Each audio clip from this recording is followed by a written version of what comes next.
grande parte das suas ações, ali, quando você fala de prisão perpétua, até mesmo pena de morte, essas coisas são coisas que você esbarra na Constituição ali, né?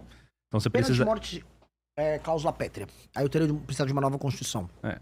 As outras reformas que são PEC são emendas à Constituição, portanto eu posso alterar a Constituição.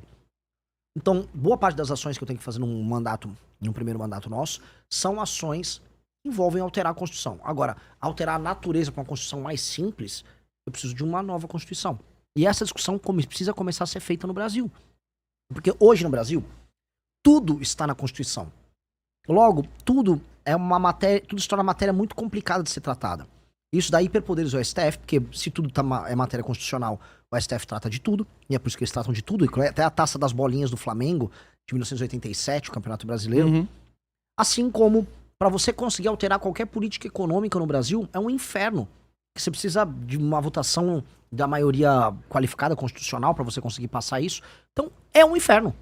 Na prática, passar qualquer coisa faz com que o presidente... Se torna muito difícil, faz com que o presidente tenha pouco poder.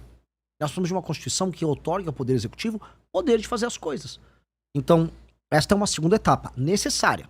Necessária. A gente só vai ser uma daquelas 5 nações mais importantes do mundo se nós também endereçarmos essa questão, porque hoje a gente tem uma Constituição que ela dá muito poder para as oligarquias locais e regionais, o famoso centrão.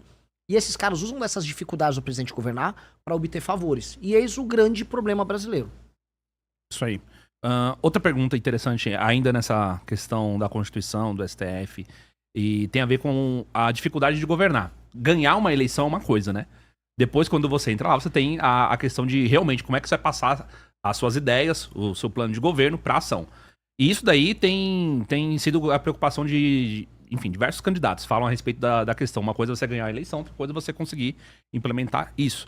Mas para ganhar uma eleição, ainda assim no modelo do Brasil, você também precisa de um Congresso, você precisa também de um Senado que compre as suas ideias. Como você pretende fazer isso? E principalmente se você tem já uma visão do perfil do seu vice-presidente, porque você vai precisar governar com o Congresso, com outros partidos, com outras pessoas, e também quem que você pensa, por exemplo, que deve ser o perfil aí do seu vice-presidente. Para ganhar a eleição, eu não dependo tanto da opinião do Congresso, para ganhar a eleição. Se eu fosse depender da opinião do Congresso, em 18 ganhava o Alckmin. O Congresso tem seus caras do Centrão que ele bota pra andar. O Congresso queria que fosse o Tarcísio agora, né? E nem candidato ele foi. Então, eles não têm esse poder todo pra definir o vencedor das eleições. Mas depois sim, né? Depois sim. Pra manter, né? Pra manter. Pra manter, então, os caras são fundamentais, cara. Então, eles jogam um jogo entendendo assim, quem entrar vai se compor comigo. E a gente só tem que se compor com ele, não importa se o presidente seja eu, o Lula ou um Bolsonaro, tendo que sentar na mesa com um bando de ladrão que é eleito pelos brasileiros. E a gente tem que colocar isso em perspectiva. O brasileiro, na hora de votar no legislativo, ele opta por colocar o pior tipo de bandido possível, que é um político que não tem opinião sobre nada, que é o político do Centrão, que não tem compromisso com o resultado em absolutamente nada, e cuja função é receber uma emenda e lá em Brasília, mandar essa emenda pra base dele, desvia um pedaço de dinheiro pra virar caixa 2, põe um pedacinho desse dinheiro desviado no bolso, porque todo mundo é filho de Deus, o outro vira caixa 2 pra eleição municipal pra ajudar o prefeito dele, monta uma base política na região dele, faça com que essa base política não tenha nenhum compromisso na melhoria da vida das pessoas, nem, por exemplo, aumento da atividade econômica, mantém as pessoas dependentes dela, e aí manda mais emenda, e é um ciclo que vai se repetindo. Este é o ciclo que nós precisamos quebrar, mas infelizmente os políticos que mandam no Brasil são os políticos que administram esse ciclo. E é por isso que quem manda no Brasil tá no Amapá, quem manda no Brasil tá em Roraima, quem manda no Brasil tá no Maranhão. E esta é a grande guerra. A gente fica aqui na internet discutindo questões ideológicas de direita e esquerda, quem manda no Brasil não liga pra esse assunto. Liga. Não, esses assuntos... O que eles mais querem é que fiquem discutindo Exato. isso. Assim, eles é excelente, cara. A gente pega o Brasil, que poderia estar debatendo assuntos que importam, e tá discutindo, não, mas o banheiro trans... Dane-se o banheiro trans. A real é o seguinte, quem manda em você que está nos assistindo é um cara do Amapá. É o Alcolumbre, o homem mais poderoso na política brasileira é um cara do Amapá. E o antigo homem mais poderoso é um cara do Piauí, o Ciro Nogueira.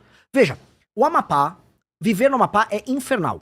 Eu estive no Maranhão. Viver no Maranhão é infernal. Viver no Piauí é infernal. São os estados mais mal administrados do Brasil. Não obstante, são os que proporcionalmente recebem mais recursos. E politicamente, por conta do Pacto Federativo, são os que mais mandam na gente. Além de tudo, eles mandam os políticos mais malandros que não tem nenhum compromisso com o eleitor, porque o eleitor não cobra nada. Nenhum eleitor do Maranhão tá cobrando o melhor desempenho num deputado federal do Maranhão. Eles não é reeleger ele, não importa o que ele faça. Porque ele compra o apoio dele. E esses caras mandam em você. Aí você tinha me perguntado da Faria Lima, certo? Faria Lima manda muito menos do que um deputado do Maranhão. É mais fácil acenar pra um deputado do Maranhão. Quem manda é o Brasil que não produz. Esses caras mandam. Esses caras geram as dificuldades pra vender a facilidade. Qual é a facilidade que ele quer? Um contrato com o governo, um cargo, emenda, roubar dentro da estrutura política do governo. Esse, assim, enquanto a gente fica com essas discussões de, desculpa o termo, de retardado sobre direita e esquerda. Ai não, o Flávio acho que ele não é comunista e não o Lula. A verdadeira discussão mesmo é como o Centrão, que na prática é 70% da força política do Brasil, como o Centrão rouba a gente, rouba mais ou menos. Uma hora ele rouba de vermelho, outra hora ele rouba de verde e amarelo. Este é o inimigo. Este é o inimigo. E se você olhar direitinho, o Bolsonaro já tinha falado, o Olavo de Carvalho já tinha falado pra eles, esses caras são inimigos. O PT tem literatura a respeito disso. O Zé Dirceu trata hoje o Centrão como grande problema a ser resolvido. Todo mundo, e é óbvio. Todo mundo, mas como que você senta com os caras? Como que você convence eles, né? Você não vai convencer eles. Não, você convence liberando cargo, liberando sim, coisa. É mas assim que você convence. Não há uma cognição, né? Não há assim, um convencimento cognitivo. Sim, não tem. Nós temos que alterar o sistema de incentivos e recompensas da política brasileira para fazer esses caras perderem poder relativo. É este o trabalho que o presidente da República tem que ter. Diminuir o poder relativo do Centrão. Com base nisso, você governa. E aí, podendo governar, você executa coisas e você tira do Serjão o sentimento de que nada acontece feijoada. O sentimento do Serjão é nada vai acontecer. E nada acontece no Brasil porque... eu não quero falar em abstração para o público que tá assistindo. Tem acho que umas 30 mil pessoas aí, sei lá. Mas... Eu não quero ficar com abstrações, Sim. mas...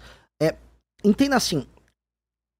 O Centrão, a força dele, não é em ter uma posição sobre nada. A força do Centrão é não ter uma posição. Exatamente. É Ela- ficar no bastidor ali só manipulando. Exato. É isso. E o que é o papel que ele tem? Ele, ao gerar dificuldade para vender a facilidade, ele sempre mitiga. Então, se eu preciso fazer uma reforma, sei lá, furou esse copo de Coca-Cola.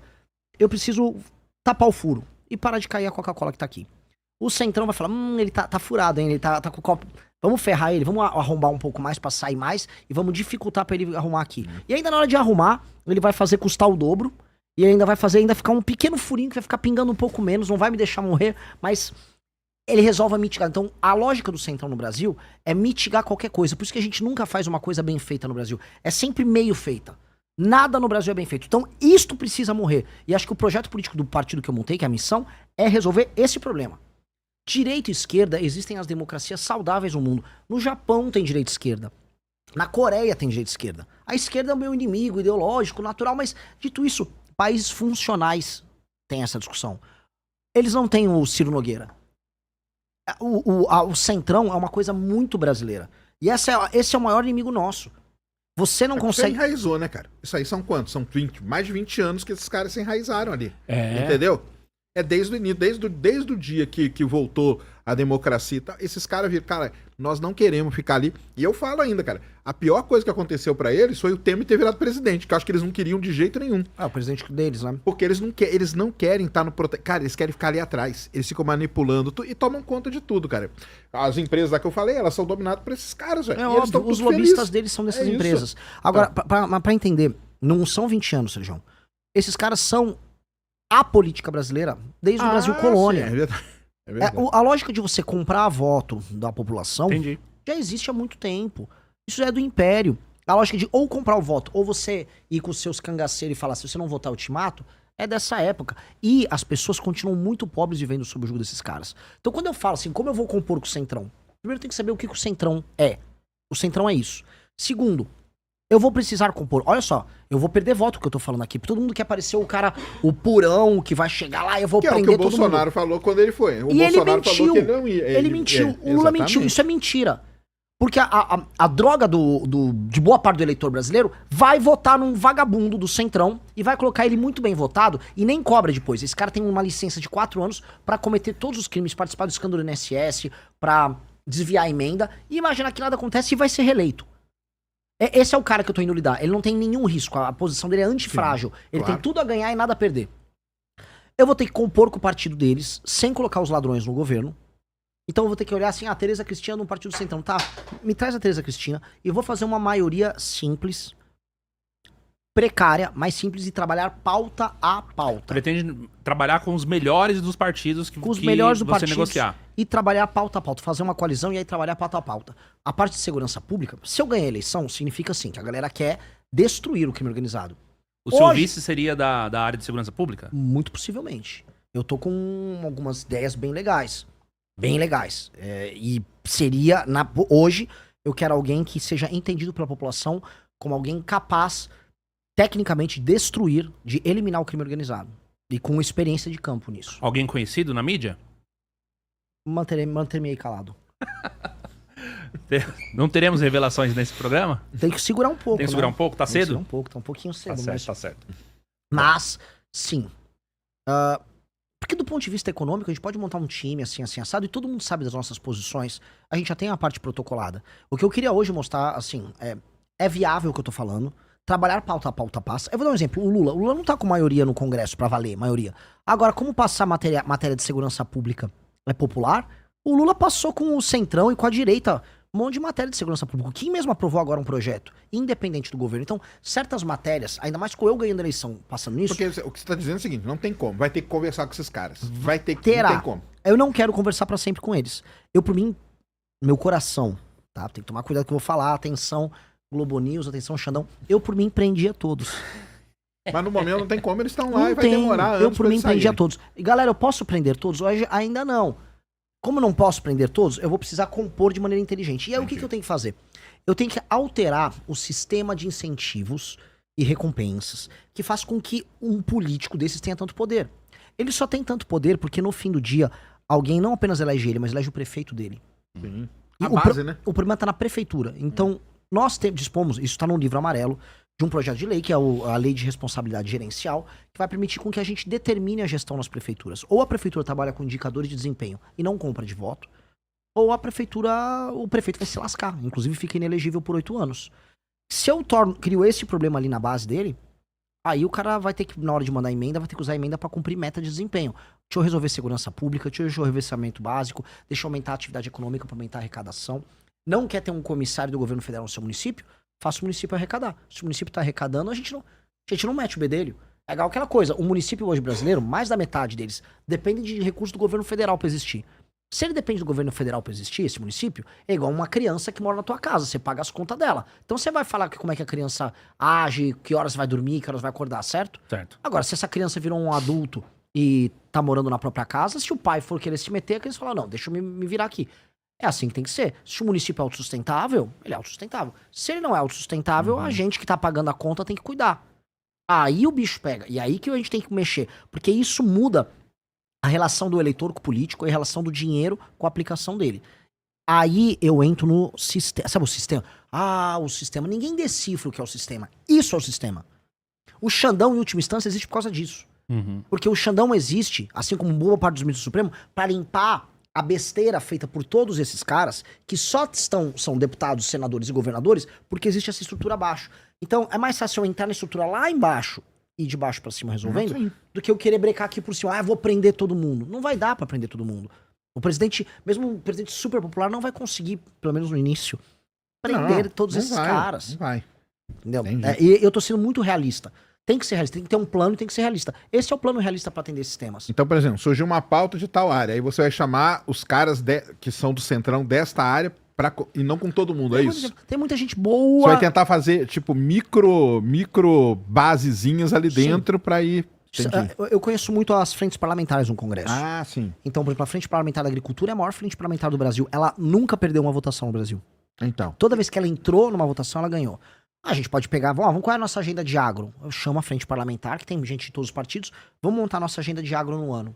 É isso, vamos votar junto aqui nisso aqui. Ó, qual é as matérias de segurança pública que são centrais pra gente resolver os problemas do Brasil? Esse. Segurança pública vai ser fácil resolver. Hoje já estão votando a maior parte favoráveis a matérias de novas leis penais. Não acho que será difícil resolver. Parte fiscal é mais difícil. Aí a engenharia é diferente. Porque vai ter muitos setores e muitos... especialmente setores de pressão, gente que tem privilégio em várias áreas, empresas que têm renúncia fiscal que vão querer atuar. E aí o jogo vai estar... Ali eu tenho que fazer um jogo sofisticado. Então cada área, um jogo. Só que, novamente, eu tenho que ter as primeiras vitórias. Se eu passo a parte fiscal na transição Entendi. e eu passo a parte de segurança pública, eu terei calma institucional para fazer o desmonte da operação do Centrão, enquanto negocio com União Europeia e Estados Unidos a construção do nosso complexo para operação de terras raras. Falo com Taiwan para depois eles montarem uma operação deles aqui. É criar o jogo no long run. E aí eu tô sendo um presidente. Olha que legal. Em vez de ter um idiota, um paspalho que fica viajando pelo mundo arrumando briga, eu tô sendo um presidente. Aí o Sejão pode jogar dificuldade. Tá, e como é que fica a China nisso? A China vai ficar vendo o Brasil construir um complexo concorrente ao deles? Como fazer essa transição sabendo que a gente depende de exportação pra China? A gente vai ter que ser, do ponto de vista diplomático, muito inteligente. Vai ter que ser muito bom mesmo. Muito vai inteligente. Tem que ter essa galera aí boa. E os... Desculpa, Sejão, não queria te interromper nisso, mas... Como fazer isso com o Trump visando, não, só quero só terra rara. Os Estados Unidos vai ter que, se ele quiser que o Brasil seja esse parceiro dele, ele vai ter que ajudar o Brasil a passar por um processo de diminuição dessa dependência. Sim. A Índia pode ser um parceiro central, porque a Índia tem uma população gigantesca que ela pode consumir commodities brasileiras. Sim. Não tanto minério de ferro, mas comida, no fundo, todo mundo vai precisar de soja. Óbvio. A África também tá crescendo pra caramba, a população logo é um lugar pra consumir, então a gente pode diminuir a dependência chinesa dessas exportações e ir pra outros lugares, e enquanto isso, paralelamente, a gente trabalha a construção desse complexo. Você vai precisar de um presidente de verdade. A beleza é, se a gente faz isso aqui, pô, a gente vira um país sério. Aí o Sejão lança foguete. Se você gostou desse vídeo, nos ajude. Deixe seu like e inscreva-se no canal.